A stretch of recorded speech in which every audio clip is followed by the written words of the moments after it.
Apat na SG na inaresto sa Quezon City. Imbis kasi na sila ang magpanatili ng katahimikan, sila pa raw ang nang istorbo at nagpaputok ng baril. Maaksyon si Hannibal Talete. Inaresto ng mga tauhan ng QCPD ang apat na gwardyang ito matapos silang ireklamo ng mga residente na nagpaputok umano ng baril sa barangay Old Balara. 3 putok daw ang narinig ng mga residente mula sa mga gwardya na nagbabantay sa bakanteng lote. Ang information sa atin is that itong mga security guards reportedly na nagiinom at lasing. In the same manner, naghahagi sila ng mga bato palabas ng bakuran na binabantay nila. At kung hindi pa makontento, nagpaputok ng baril. Hindi lang din umano nagpaputok ng baril ang mga gwardya, kundi namamato pa.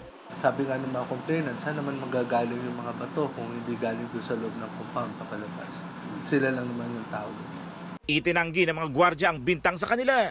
Depensa nila, galit lang sa kanila ang mga residente. Ang sabi ng mga residente, 2 putok daw po. Kasi sirang simula sa nung duty namin dati, ng property ni Mr. Morales, squatter po sir eh. Ngayon kami sirang bantay. Ngayon sila sir yung pinapalabas ng mga residente, nandiyan lang yun sa gilid. Para medyo ang galit nila ba sa dati pang galit ba hanggang ngayon, parang pa rin nila. Nakuha sa mga gwardya ang 3 service firearms at mga bote ng alak. Posible silang kasuhan ng alarm and scandal at dahil may election gun ban, maaari din silang kasuhan ng paglabag sa Omnibus Election Code. Umaaksyon! Hannibal Talete, News 5.